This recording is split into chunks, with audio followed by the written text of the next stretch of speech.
Bueno, gracias, Oscar. Voy a activar mi cámara aquí un ratito em, para comenzar, ¿no? Es un honor nuevamente estar aquí en la Academia Formación Católica de Panamá para dar otro tema interesante esta noche, este día.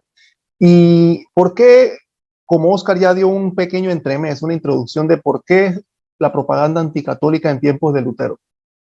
Porque muchos conocen la historia muchos conocen la historia de la doctrina que se combatió para ese tiempo, en temas doctrinales más que nada, ¿no? Y lo importante de ahora, hacerlo virtual, de esta manera, porque usualmente cuando se da charlas presenciales, a menos que uno tenga un proyector, que sería lo mejor, no lo ideal, usualmente las charlas son simplemente ves a la persona enfrente, pero lo bueno del Zoom y de la tecnología es que podemos ver imágenes de lo que uno está explicando y de esa manera es más importante y más interesante explicar las cosas, ¿no? Y ustedes la pueden comprender, porque no es lo mismo que te lo digan de boca que tú lo veas. Entonces, comenzando con la propaganda anticatólica y la respuesta de la iglesia.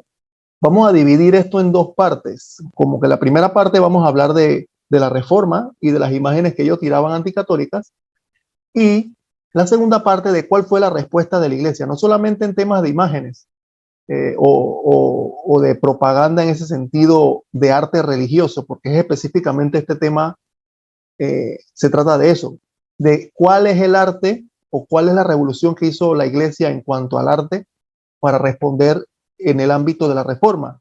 Porque hay diferentes formas de hablar de la revolución protestante, porque no me gusta llamar la reforma, no reformó nada, fue una revolución porque tuvo mucho que ver no solo el aspecto doctrinal, sino que se aprovecharon los príncipes de algunos países, de algunas regiones, de algunos imperios, para que estaban enemistados con la iglesia, para aprovecharse de eso y hacer también una ruptura política, una ruptura social, y fue una forma en que comenzó a disminuir el cristianismo a nivel mundial, porque muchos piensan, no, pero si igual hay muchos cristianos en otros países, pero no recuerdo qué autor decía que si no fuese por Lutero y no fuese por la revuelta protestante, ya casi todo el planeta fuera católico.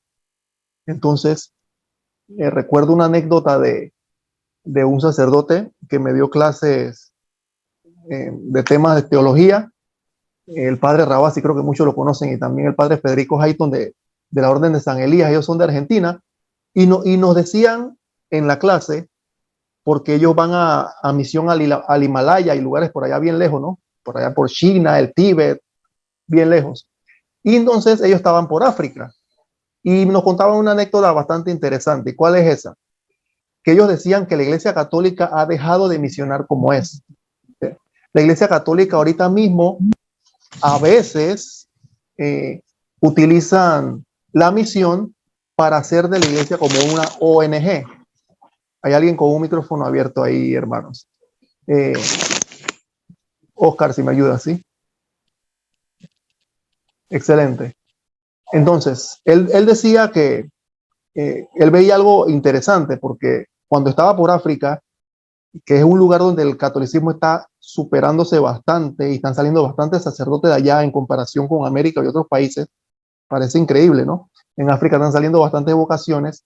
Él decía que cuando iba de misión por África, en esos lugares, esos pueblos bien metidos donde ni siquiera se podía ir en un auto ni nada de eso, en esas tribus, eh, veía a misioneros católicos ayudando a los pobres, eh, dándoles comida, dándoles ropa, dándoles educación, y que enseñándole, no sé, el abecedario, cosas por el estilo. Y él se quedó pensando, ¿y dónde está el evangelio? Entonces hay personas que dicen, no, pero esa es una forma de dar testimonio de la fe. Así se pega la fe. Entonces él decía, pero ¿dónde Jesucristo dijo eso solamente sin? Él dijo, vayan y hagan discípulos a todas las naciones y enséñenles lo que yo les he enseñado a ustedes. Él no dijo simplemente que la iglesia fuera una ONG. Él dijo que la iglesia enseñara lo que él enseñó. Y él no enseñó simplemente a dar de beber al sediento, dar de comer al hambriento. Esa es parte de las bienaventuranzas y parte del juicio que él nos enseñó por Mateo, por allá por el capítulo 24 o 25, ¿no? Con que ejerceremos juzgados. Tuve hambre y me diste de comer, tuve sed y me diste de beber, ¿no? Pero entonces él se quedaba pensando, ¿y dónde está la parte del evangelio? ¿Y qué pasó? Adivinen qué pasó. Llegaron los protestantes a África, al lugar donde él estaba, no le dieron solamente de comer y beber a la gente, sino que con la Biblia le enseñaron a la gente y adivinen qué pasó. Toda esa gente que estaban supuestamente ayudándose por la Iglesia Católica se volvieron evangélicos. Y la gente se quejaba, pero ¿qué pasó? Estábamos ayudándolo. No que el ejemplo es testimonio. Entonces él le decía a la gente, pero qué parte que usted nunca abrió una Biblia y le enseñó lo que enseña nuestro Señor Jesucristo y la Santa Madre Iglesia, usted tuvo la culpa. Esa gente se le fue porque no abrieron una Biblia. Pues bien, en épocas de la Reforma Protestante pasó algo muy interesante. Y antes de comenzar con este tema, vamos a pasar a la siguiente lámina aquí. Propaganda anticatólica, ¿no? Aquí está. Cuando se dio la reforma o la mal llamada reforma, la revolución protestante, se dio una expansión a nivel europeo brutal. Ustedes se pueden preguntar por qué. Vamos a hacer un poquito de resumen, ¿no? Un poquito de resumen porque lo próximo que viene son bastantes imágenes. ¿Por qué se dio la reforma? Yo sé que de repente alguien ha dado este tema acá en la academia, pero solamente para recordar. Lutero se revela en 1517. Termina su ruptura en 1521, 1523. 1521 para ser exacto. Pero ¿qué sucedió? La iglesia estaba pasando por una crisis. Bueno, ahorita estamos también en una crisis de fe y de moral, donde incluso hay líderes que están enseñando cosas raras. Por eso que ahorita es importante regirse por lo que dice nuestro catecismo, lo que ha enseñado siempre la iglesia, porque hay cosas raritas por ahí a veces. Igual hay buenos sacerdotes dando enseñanza y tratando de contrarrestar eso, ¿no? Pero ¿qué pasó para ese tiempo? Eso tiene su trasfondo. Lutero, un sacerdote agustino de la orden de San Agustín, se rebela contra la iglesia. Él va del lugar donde él está, en un convento, y lo mandan a Roma a hacer un mandado, como decimos en buen panameño, ¿no? Y cuando llega a Roma, ¿qué se encuentra? Desilusión, caos, mala vida, malas cosas. Los líderes, obispos, cardenales, etcétera, haciendo cosas indebidas. Entonces, eso tiene una razón de ser, porque muchos no ven la otra cara de la moneda, ¿no? No es simplemente para, como quien dice, ¿cómo diría la palabra? Justificar, porque eso es injustificable, que un líder o un miembro de liderazgo de la iglesia esté en malos términos. Pero ¿qué sucedió siglos antes? ¿Por qué la iglesia estaba en esa crisis? Siglos antes de 1500, un par de siglos antes, se había dado la peste negra en Europa. La peste negra había acabado con muchísimas personas en toda Europa.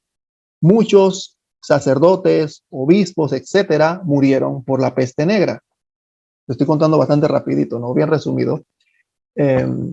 Como murieron muchas personas, cuando eso más o menos se controló, la iglesia ya no tenía quien sirviera, no había sacerdotes, no había obispos. Entonces, ¿qué sucedió? La iglesia tuvo que tomar sacerdotes o personas encaminadas a ser sacerdotes de donde había. Y en ese de donde había, por supuesto, hay personas que no tienen vocación, no todos son un Santo Tomás de Aquino o un San Juan Bosco, mi patrono, o una religiosa que entra no es una Santa Teresita del Niño Jesús o una Santa Madre Teresa de Calcuta. Entonces, como no había vocación en algunas personas, por supuesto, esos sacerdotes se convirtieron en obispos, esos obispos se convirtieron en cardenales, y con el pasar del tiempo, habían personas tanto buenas como personas que no tenían vocación siendo sacerdotes y obispos. Y eso es lo que vio Lutero, esas consecuencias, un siglo después, siglo y medio después, esa consecuencia de ingresar personas a la vida religiosa sin realmente tener una vocación, si no fue una necesidad en el momento, Esa es una de las situaciones, ¿no? Hay más. Solamente estoy contando una que impactó mucho. Una de las situaciones hizo que la iglesia tuviera esa crisis de fe y de moral.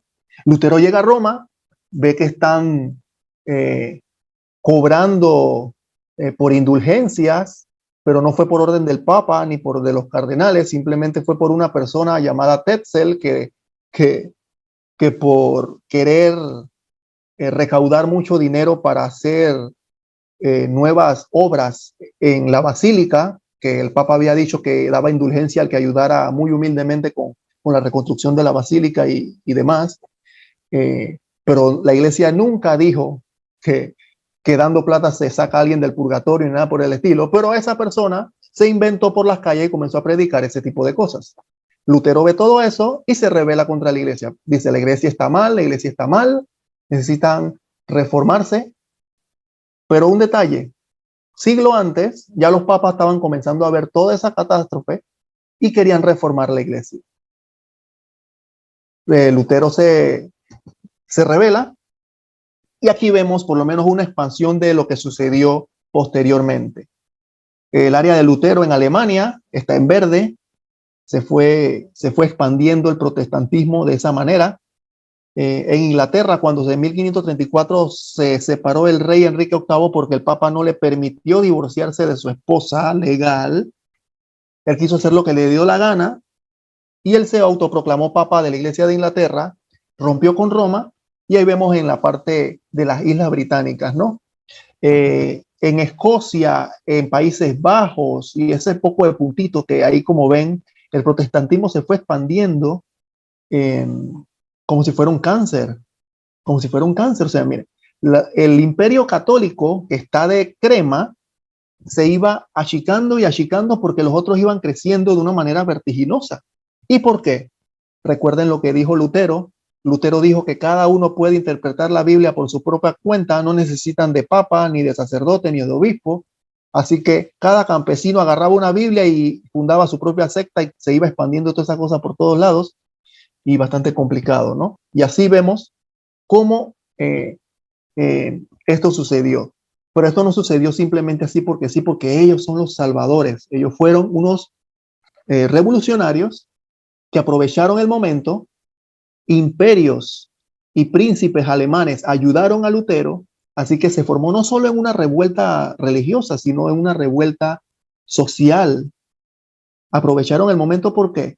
Porque los imperios tenían que pagar tributo a Roma, entonces ellos vieron la oportunidad de expropiar propiedades, expropiar iglesias, todas las propiedades y terrenos que tenían las iglesias en todos esos imperios, y ellos se quedaban con ese dinero. Así, tuvieron la excusa perfecta para separarse, así que ayudaban a toda esa revuelta para separarse de Roma y ellos tener ganancias.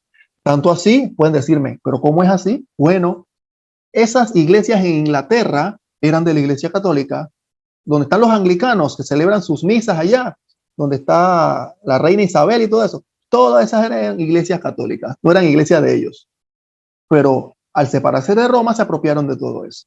Lo mismo en Alemania, lo mismo en esos países de esos puntitos en Francia, todos los lugares protestantes de ahora que tienen basílicas enormes de más de 500 años, eran propiedad de la iglesia católica que se la tomaron. Podemos decirlo en buen panameño, se lo robaron,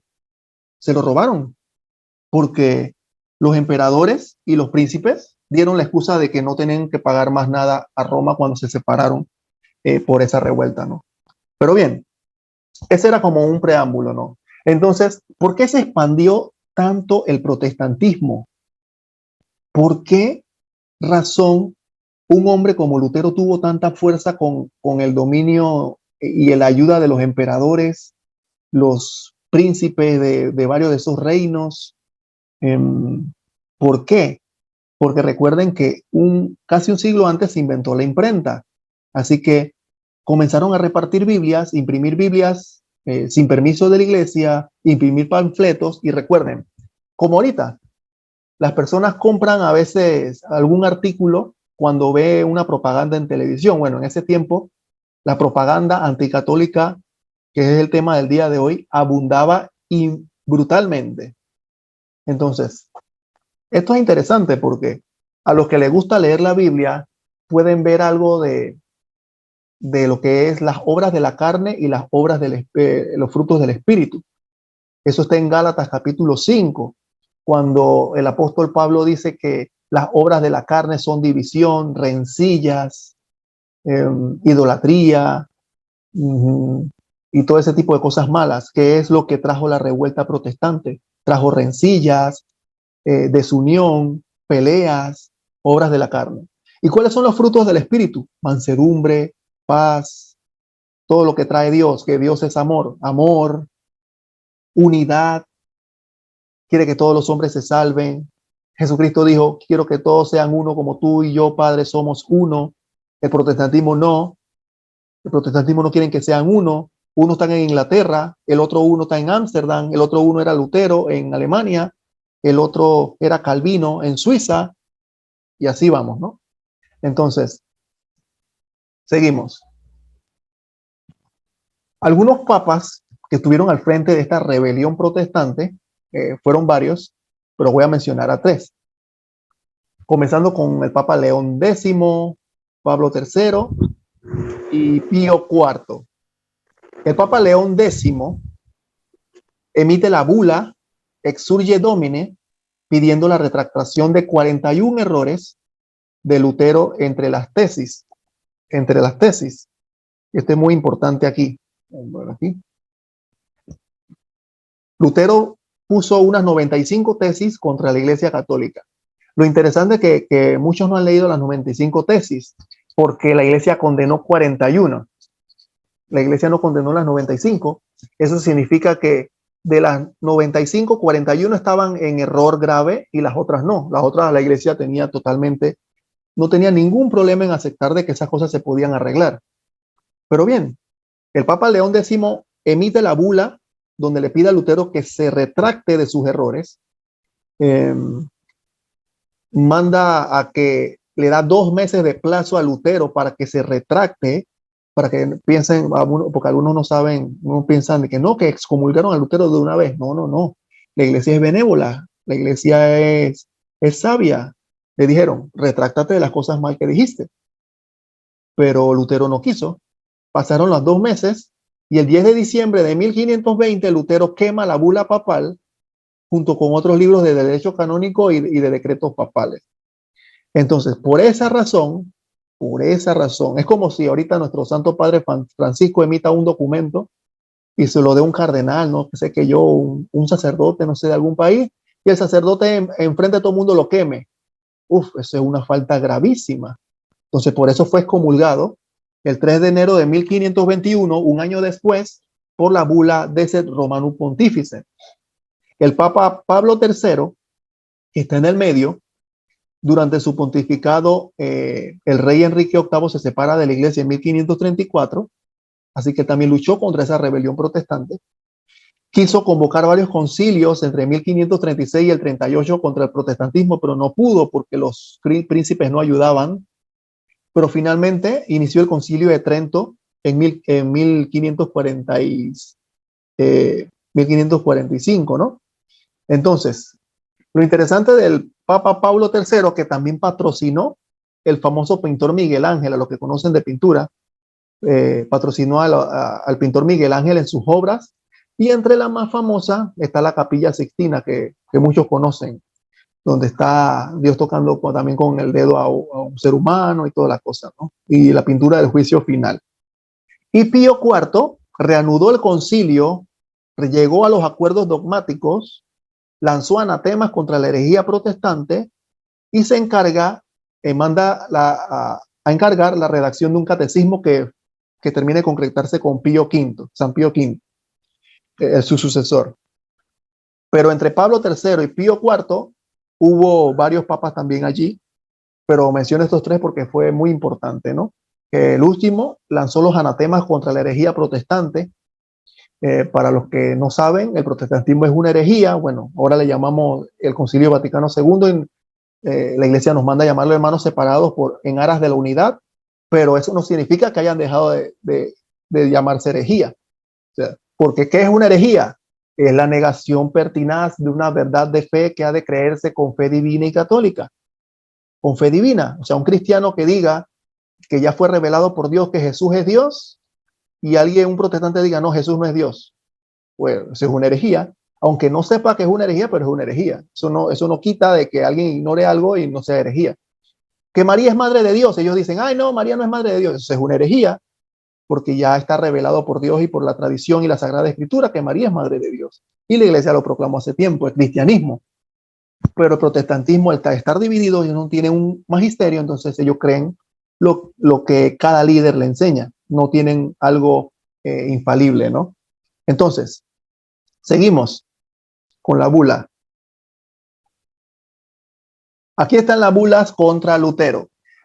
Esto es lo bueno de estar con la tecnología, ¿no? Porque imagínense dando una charla en vivo y sin una pantalla, de repente la gente dice, la bula contra Lutero, ajá, está bien, ¿y cuál será? Bueno, ahí está.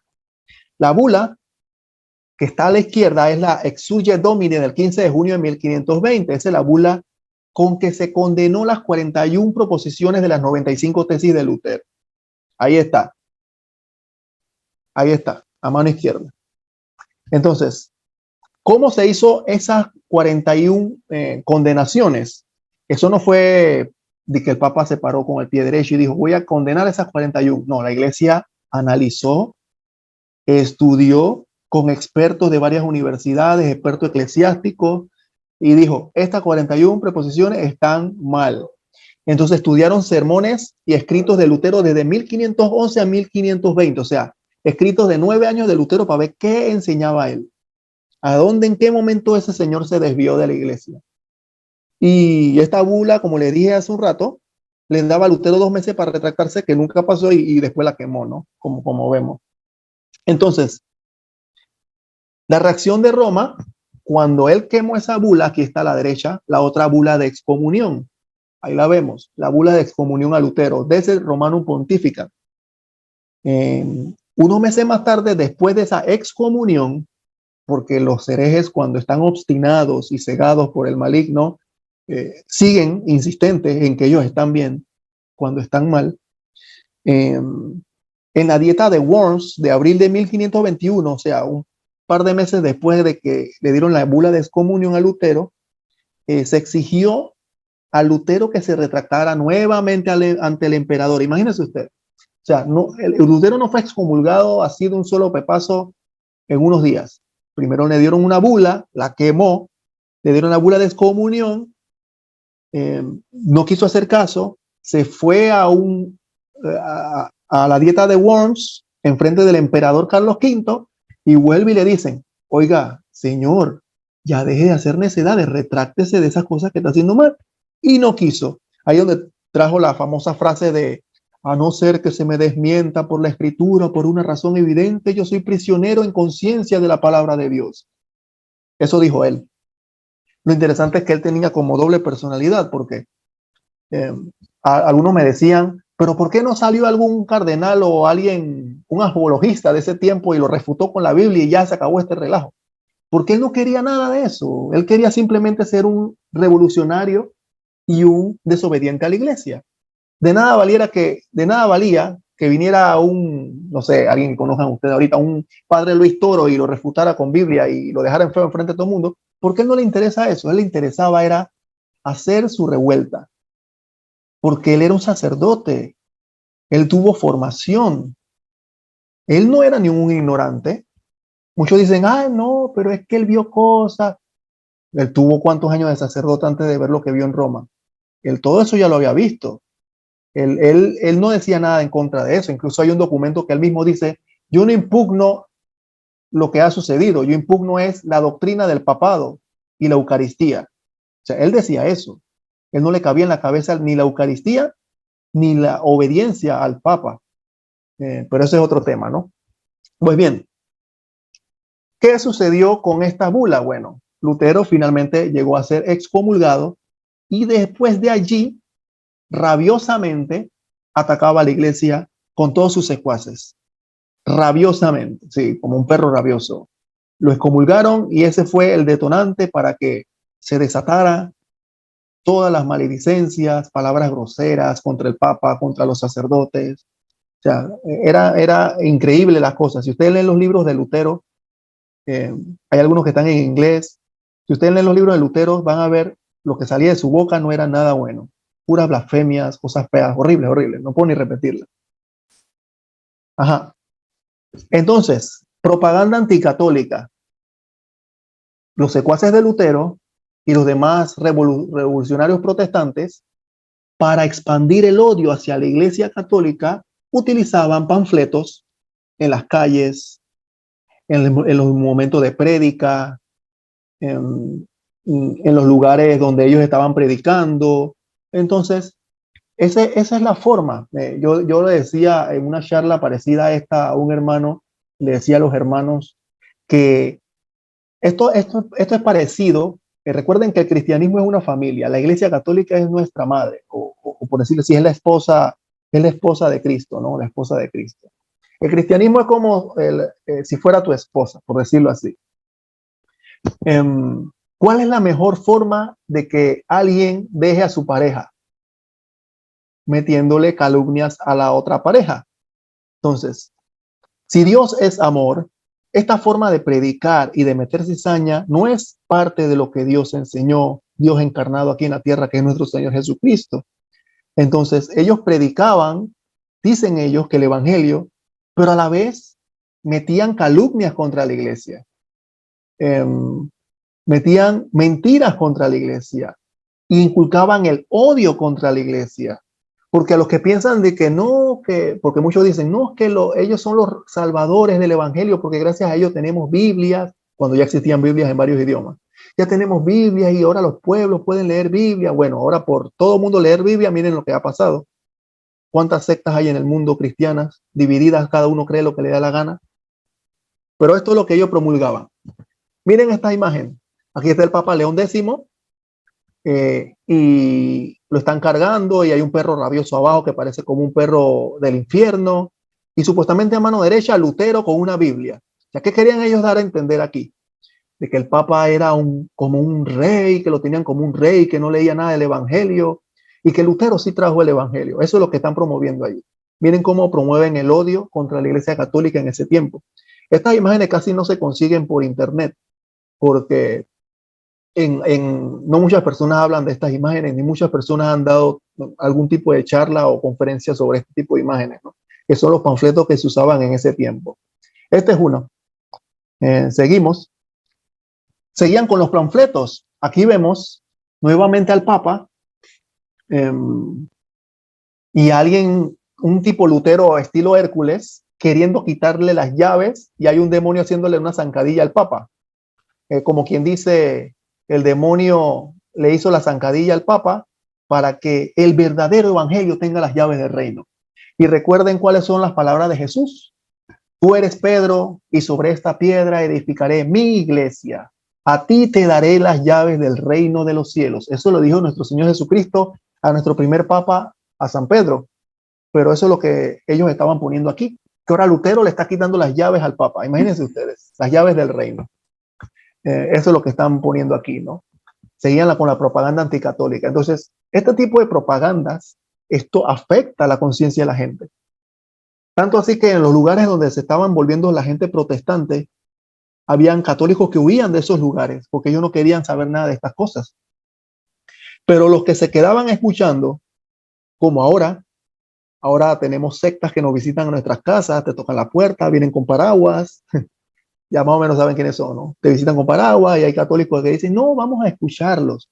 Bueno, en ese tiempo, por ese vamos a escucharlo, comenzaban a repartir este tipo de panfletos, odio contra la iglesia. ¿Y qué hacen las personas a veces que no están bien formadas? Bueno, corresponden al odio y se dejan llevar por las calumnias y las mentiras que enseñan por ahí. Ajá. Aquí vemos otra de las panfletos que usaban en ese tiempo. A mano izquierda vemos el famoso pasaje del Evangelio donde Jesús se enojó y sacó con látigo a los mercaderes del templo. Y a mano derecha, lo que supuestamente había visto Lutero, que parte es verdad y parte es mentira, donde supuestamente estaba un gran líder de la iglesia, un cardenal, un obispo, recibiendo plata para que la gente ganara indulgencia y sus familiares que estaban en el purgatorio se fueran para el cielo. cuando la iglesia nunca ha enseñado que con plata tú sacas a alguien del purgatorio. Eso no existe en la doctrina católica. Pero aquí hay una mentira. Aquí ven la mentira. Enseñaban que la iglesia católica, con dar plata, sacabas a la gente del purgatorio. Por eso que el purgatorio era un invento de esa época. Era un invento de la Edad Media. Eso es lo que promulgaban en las calles el protestantismo, la revuelta protestante. Entonces, ¿qué hacía la gente que no estaba formada? Ay, sí, mira, yo vi por allá a mi abuelita, a mi tío dando plata allá en la misa, ¿ve? Ahí está.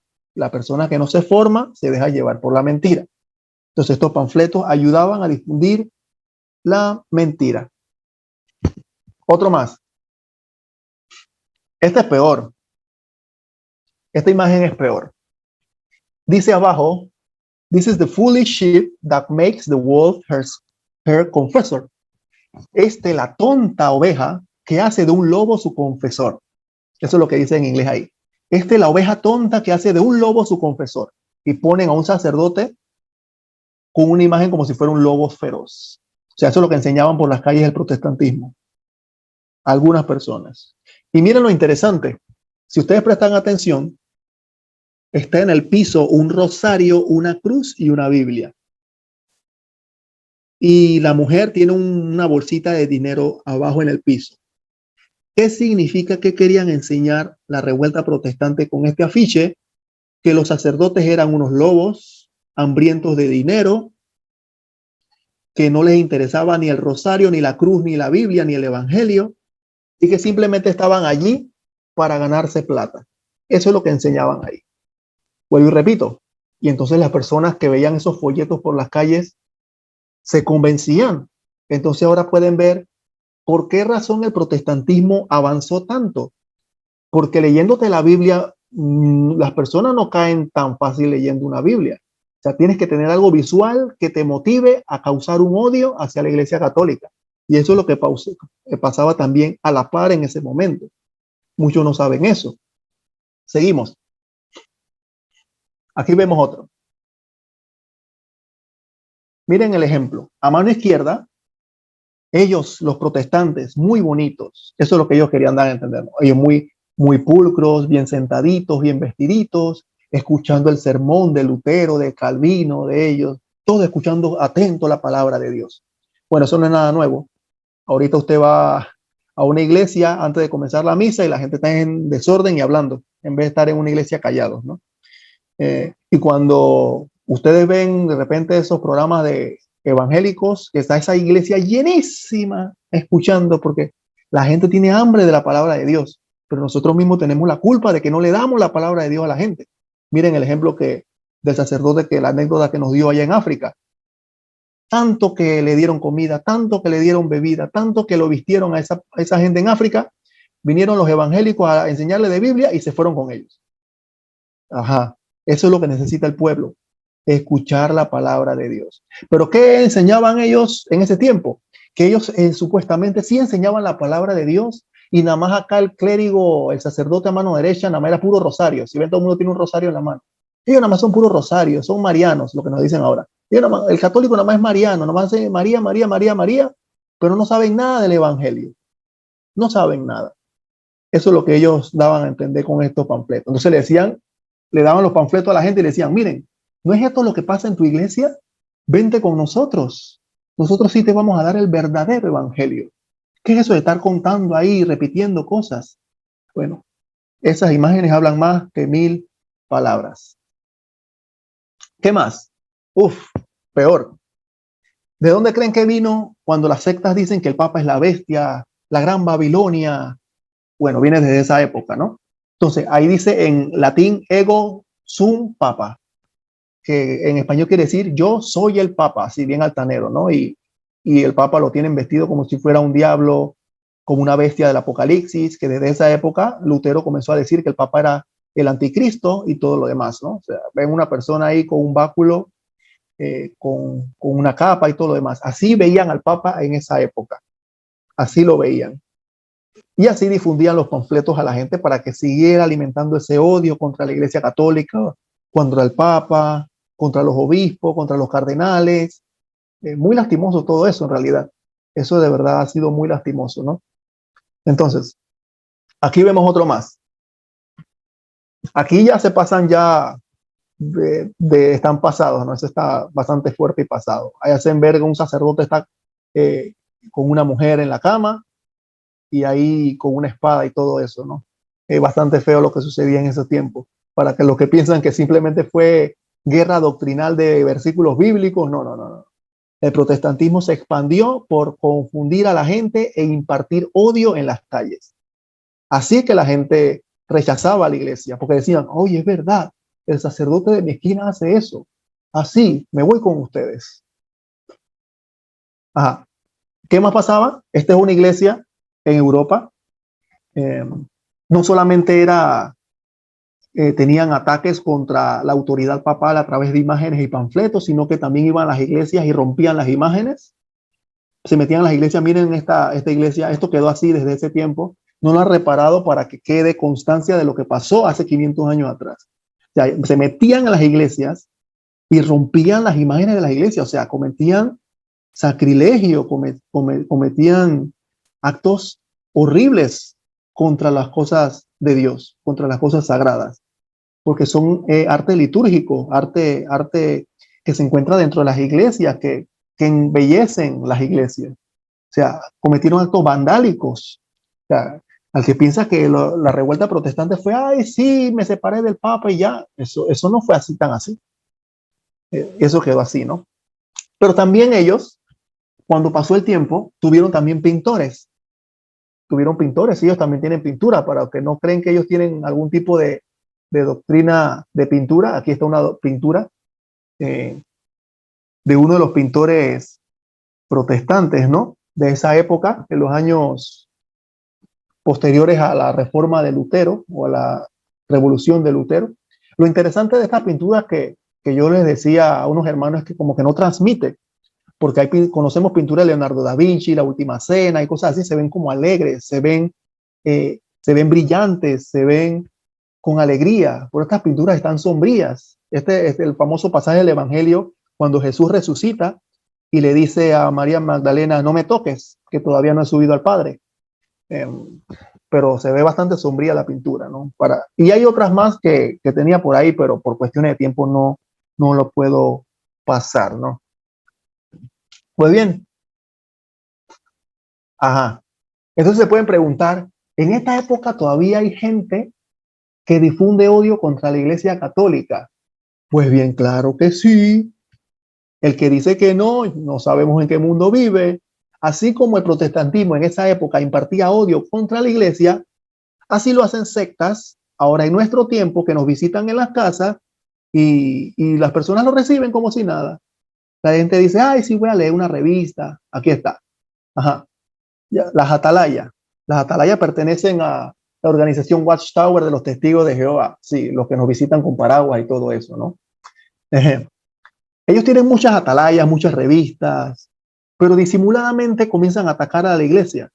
No es como antes, como esas imágenes feas, ¿no? Aunque hay una imagen fea aquí, eh, pero ellos lo hacen sutilmente, o sea, como que la gente no se dé cuenta, porque ellos te visitan en la casa y te dicen, ay, sí, ten esta revista, léela. Y la gente, ay, sí, tiene cosas científicas interesantes. Por ejemplo, esta del 15 de abril del 89, Babilonia la Grande y sus ramerías. O sea, hay lo que dice allá adentro, atacan a la iglesia católica, que la iglesia católica es la Gran Babilonia, que es la ramera del Apocalipsis, y miren la foto, como si fueran unos reyes y uno que parece un medio obispo de la época medieval, y ponen a Hitler riéndose al final, y otro soldado por acá adelante, y la mujer prácticamente es la iglesia. Ajá, todo el mundo la toca, Hitler se ríe con la iglesia, entonces comienzan a mezclar verdad con mentira, te citan un teólogo, no sé, vamos a decir un lugar aquí en Panamá, te citan un teólogo de Chorrera y dice, el teólogo de Chorrera tiene razón, porque él dice que la iglesia católica es esto. O sea, personas sin autoridad, y comienzan a rellenar esas atalayas, esas revistas con mentiras y verdad y engañan al católico. Y el católico le abre la puerta de su casa y muy bonito todo, ¿no? Así los engañan. Porque la Watchtower no tiene intención de que ellos sean enseñados, sino ellos quieren enseñar sus mentiras. Aquí vemos otra atalaya del 91 a mano derecha, donde está floreciendo la religión, donde atacan a la Iglesia Católica Ortodoxa rusa. Rusia sacó a los testigos de Jehová, desde esa época quería sacar a los testigos de Jehová de ese país. A los que no saben y no se han enterado, el presidente de Rusia hace unos años atrás sacó a los testigos de Jehová de Rusia, los sacó, los declaró una organización terrorista. Para los que están desapercibidos, los que no ven noticias, los testigos de Jehová son considerados terroristas, esa organización, y que destruye familias, y en Rusia, como no están con cuentos, los sacaron. Hay otros países que lo piensan dos veces, que los derechos humanos, que la libertad religiosa, pero allá en Rusia no andan con cuentos. Dicen que destruían familias, que eso es lo que sucede usualmente. Alguien se vuelve para esa secta y no te habla más, o si te habla a medias. Si te sales de esa secta no te vuelven a hablar más nunca. Hacen, ¿cómo se dice la palabra? Manipulación coercitiva. Aíslan a las personas, las hacen sentir solas, muchas cosas que hay expertos en ese tipo de psicológico de las cosas que hace esa secta, ¿no? Y las personas piensan que no es una religión más, ay, mira qué bueno, vienen por ahí bien vestiditos, ellos no tienen la culpa, ellos están siendo también manipulados por esa organización, pero ellos no tienen la culpa. Pues bien, aquí vemos otra atalaya, propaganda anticatólica, y la gente se lleva esa cosa para su casa cuando los vean a visitar. Por ejemplo, esta atalaya del 2009, más nuevecita, dice 6 mitos sobre el cristianismo. Y miren los mitos, supuestamente. A mano derecha dice los mitos. El alma es inmortal, dice que ese es un mito. Hay que recordar a los que no saben que los testigos de Jehová no creen que el alma es inmortal. Ellos creen que cuando una persona muere, el alma también se muere y queda en la tumba esperando ahí a saber que el alma se aniquila. Mito 2. Las personas malas sufren tormento en el infierno. Oh, qué diabólico eso. Esta secta es peligrosa. Ellos enseñan a los que están desapercibidos que el infierno no existe, que es un invento. Imagínense ustedes, esa secta dice que el alma no es inmortal y que el infierno no existe. ¿Qué más enseñan? Voy a saltar uno, que todos los buenos van al cielo. Ah, sí, todos los buenos van al cielo, porque ellos enseñan, esa secta enseña que no hay ni un cielo, que es que cuando venga Cristo, uno va a estar en la tierra ahí abrazado de los leones y los camellos y toda esa cosa, ¿no? Eso es lo que ellos enseñan. Que Dios es una Trinidad. Dice que todo eso también es un mito. Eso lo enseñan en esta revista. Dios es uno y trino, Padre, Hijo, Espíritu Santo. Ellos no creen en la Trinidad. Interesante para los que también están desapercibidos, como es una secta que no cree en la Trinidad, no es una secta, no es un grupo cristiano. Ay, sí, ellos son cristianos. Aunque hablen de Cristo, no son cristianos. Usted le habla a un hermano, eso es lo que han quedado, ¿cómo les digo? Ha quedado ya dicho, inclusive por católicos y evangélicos a nivel mundial. El que no se bautiza en el nombre del Padre, el Hijo y el Espíritu Santo y no cree en la Trinidad, que es el dogma de fe central de la fe, no es cristiano por más que hable de Cristo. Ellos dicen que son cristianos, pero ellos no son cristianos. Esa es una secta no cristiana o pseudo cristiana. Porque, ¿cómo pueden diferenciarse? Ellos no creen que Jesús es Dios, no creen en la Santísima Trinidad, no creen en el infierno, no creen que el alma es inmortal, creen que uno cuando se muere y cuando Jesús venga no se va a ir al cielo si se portó bien, creen que uno va a vivir en esta tierra para siempre y cosas por el estilo todas raras, ¿no?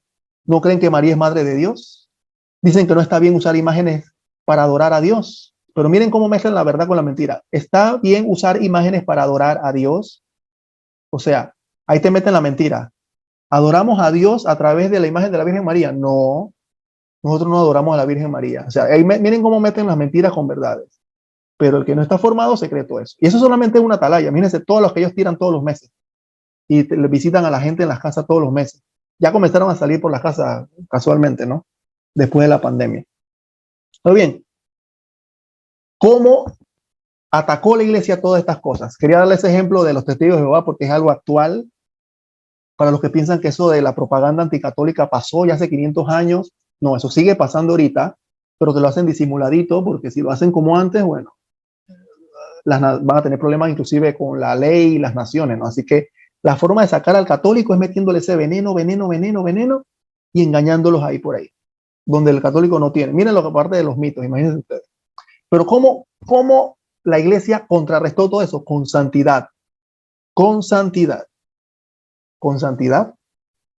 Miren unos nombres aquí: San Carlos Borromeo, San Pío V, Santo Tomás Moro. Y esto yo lo catalogué aquí en esta lámina: la santidad versus la soberbia. ¿Qué diferencia estos santos versus Lutero, que si hubiese pedido perdón y se hubiese retractado, hubiese sido un gran eclesiástico, un sacerdote interesante para leer? Pero lastimosamente el hilo, la diferencia entre la soberbia y la santidad, la diferencia entre lo que Dios enseña y cuando te dejas seducir por el maligno, por el demonio. San Carlos Borromeo. ¿Quién es San Carlos Borromeo? ¿Quién no conoce a San Carlos Borromeo? Un santo de la iglesia que vivió entre 1538 y 1584. En el Concilio de Trento, él estuvo allí, fue el primer secretario de Estado del Vaticano, fundó seminarios para formar sacerdotes preparados porque quería que esa gente de la revuelta protestante no se llevara más católicos, así que él formaba bien a sus sacerdotes y fue encargado de muchas tareas en la iglesia, ¿no? San Pío V, mediante la bula papal, una bula papal en 1570, promulgó la misa llamada tridentina, la que ahorita el Papa Francisco derogó, simplemente la permite para ciertas excepciones, ¿no? Hizo reformas en el Vaticano, al clero, a los obispos. Así que lo que la iglesia quería hacer desde antes que Lutero quisiera hacer su revuelta, ya lo estaba haciendo. Lo único que no tenía el empuje suficiente. Y el Papa San Pío V fue el que terminó de esclarecer y promulgar el catecismo romano de Trento por todos lados, ¿no? Promulgó la misa gregoriana, como les dije, hizo reformas e inclusive hizo reformas hasta en los ciudadanos de Roma, porque recuerden lo que les dije que en Roma cuando Lutero llegó vio cosas muy malas. Y San Pío V hizo tantas reformas y tanto así, tan fuerte, que inclusive las mujeres de la calle, o sea, las mujeres de la vida fácil, del empleo más viejo del mundo, que estaban en esa ciudad, las puso a hacer penitencia o que se debían marchar. O sea, le decía, o usted se convierte o usted se va. Eso es lo que decía San Pío V de las mujeres de la calle, las mujeres fáciles de la calle. O usted se convierte o se va. ¿Qué decir de Santo Tomás Moro, que estaba para la época de cuando el rey Enrique VIII de Inglaterra se separó de la iglesia? Como él no quiso seguir al rey Enrique, el rey Enrique le dijo que lo siguiera. Como él no quiso, él dijo que él no iba a desobedecer al Papa de Roma ni nada de eso. Lo mató, le cortó la cabeza. Otro santo que nunca dio su brazo a torcer de lo que Jesucristo enseñó. Jesucristo dijo, yo estaré con ustedes todos los días hasta el fin del mundo. Él alimenta y cuida a la iglesia, como dice Efesios capítulo 5. O sea, todo eso lo sabían estos santos y no claudicaron ante tantas cosas que pasaban en ese momento. Ellos fueron una efusión de santidad y de frescura para la iglesia. ¿Quién más? San Felipe Neri. ¿Qué hablar de San Felipe Neri? Que fue el fundador de la Congregación del Oratorio. Hizo muchos milagros, tenía hasta éxtasis. Hay testimonios de que él hizo curaciones a través de la intercesión de la Virgen María. O sea, a la misma vez que Lutero y toda esa gente estaba con la revuelta protestante y se estaban separando de esas sectas más y más y más, como vimos en el mapa, aquí habían santos que estaban dando su ayuda a la iglesia, su aporte a la iglesia. Ellos no se quedaban de brazos cruzados. Ellos decían, esta gente está predicando cosas raras contra la iglesia. Vamos a contrarrestarlo con oración, con formación, que la gente se forme. Y por supuesto Dios recompensa eso. Miren cómo la fama de santidad de San Felipe Neri, Santa Teresa del Niño Jesús o San Ignacio de Loyola, fundadores de los jesuitas. Miren cómo Dios contesta. Lutero se rebelan más personas, pero a la misma vez Dios va sacando luces, el Espíritu Santo va sacando luces en personas ilustres en cada sector de la iglesia para que siga iluminando esa iglesia. Por eso él dijo que yo estaré con ustedes todos los días hasta el fin del mundo. Bueno, esa es la prueba, porque si Dios hubiese dejado a la soberbia y a la revolución protestante hacer lo que quisieran, no hubiesen salido estos santos a contrarrestar todo esto. La iglesia se hubiera terminado, pero ahí donde vemos que la iglesia es obra de Dios, no es obra humana, porque todas estas personas ayudaron a la iglesia a desarrollarse, eh, a llevar mejor vida de oración, a la gente que estuviera más formada, a los seminarios, los obispos, cardenales, hasta el mismo papa. Muy interesante. Y por supuesto, quise ponerle esto. Así mismo como ponían propaganda anticatólica, bueno, ahí también salía uno que otro católico peleón y también hacía su panfleto, ¿no? Ahí ponía como un Lutero con un demonio atrás hablándole al oído, eso es lo que quería decir, ¿no? Le decían a los católicos, ah, sí, Lutero trae este poco de propaganda y esa gente trae ese poco de propaganda contra el Papa. Bueno, aquí, Lutero es un demonio que le está hablando el demonio al oído, así que no le hagan caso a ese loco. Bueno, así prácticamente quiso decir eso, el peleón que hacía esos panfletos también contra el protestantismo, ¿no? Hay algunos que no se dejaban tampoco eh, eh, doblegar sobre eso. Pero ¿qué más? Porque esta época tiene que ver con el arte que le estaba mencionando, ¿no? Así como había propaganda anticatólica, ¿qué sucedió en el Concilio de Trento, Wes? Pues bien, antes del Concilio de Trento, las imágenes religiosas eran de la época del Renacimiento. Parte de eso estuvo Leonardo da Vinci, todo eso, ¿no? Perdón. Entonces, esas imágenes no transmitían lo que en realidad la iglesia enseñaba.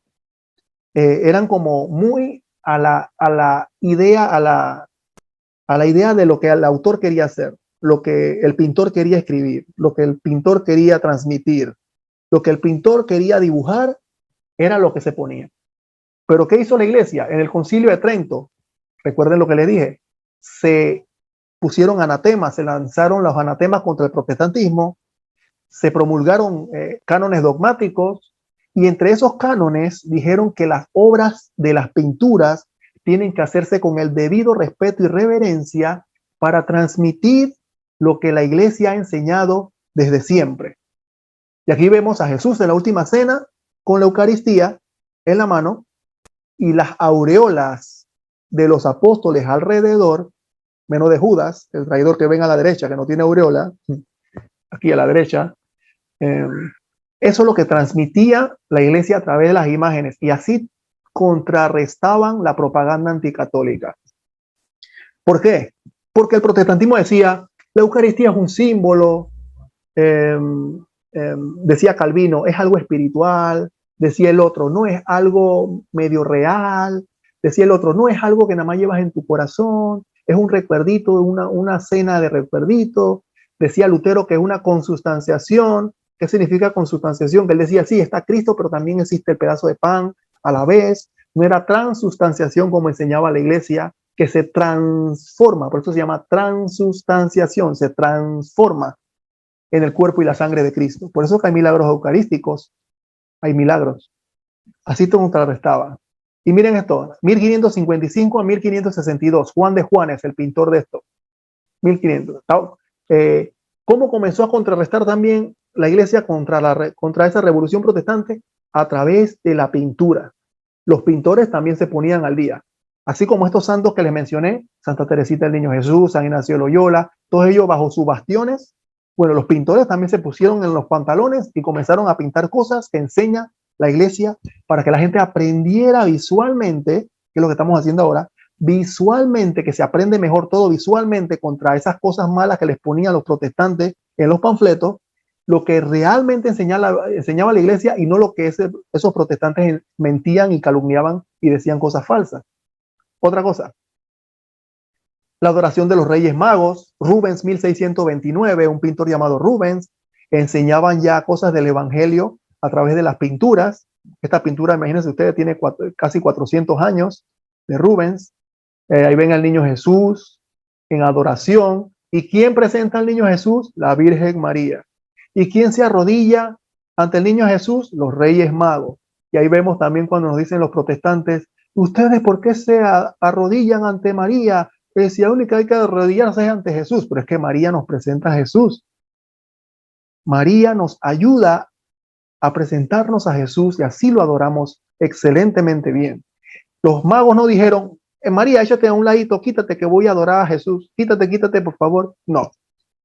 Adorando a Jesús, no hay ningún problema que su madre esté allí porque no se adora a María, se adora a Jesús. Ella nos los presenta, como está aquí en la imagen. Ella nos presenta al Salvador. Ella nos presenta al Dios encarnado. Ella no es un obstáculo para adorar a Jesús. Los protestantes enseñaban que ella era un obstáculo para adorar a Jesús. Así como ahorita no creen que es madre de Dios, no es virgen, toda la cosa, ¿no? ¿Qué más enseñaba la iglesia? La Inmaculada Concepción. Ay, papá. Ya llegaban los pintores españoles e italianos a pintar la Inmaculada Concepción. Y recuerden que la Inmaculada Concepción es el tercer dogma mariano de la iglesia, que se promulgó en los años 1800. Imagínense ustedes, 1800. Pero aquí vemos una pintura de la Inmaculada Concepción en los 1600. Aquí derrumba, solamente con una pintura se derrumba el mito de que lo de la Inmaculada Concepción es un invento de la Iglesia Católica en el año 1800, ese dogma. Bueno, 200 años antes, los pintores ya lo pintaban porque ya enseñaba, la Iglesia siempre ha enseñado eso desde hace muchos siglos. Y ahí está, pisando la cabeza de la serpiente, una mujer vestida de sol con la luna bajo sus pies, Apocalipsis 12. Ahí vemos lo que el protestantismo negaba. Los pintores venían a la caballería contra el protestantismo a través de la pintura. Otra más, la Asunción de la Virgen María. ¿Qué es lo que dicen nuestros hermanos que escuchan a veces por ahí? Acabamos de celebrar el dogma de la Asunción, lo acabamos de celebrar. La Virgen María fue asunta en cuerpo y alma al cielo por nuestro Señor Jesucristo. ¿Qué nos dicen los hermanos no católicos? Eso es un invento del Papa Pío XII en 1950, de hace 50 años atrás, 60 años atrás. ¿Qué va? Vemos pintura de 1490 a la izquierda, la Asunción de la Virgen María. Vemos pintura de 1497 de la Asunción de la Virgen María.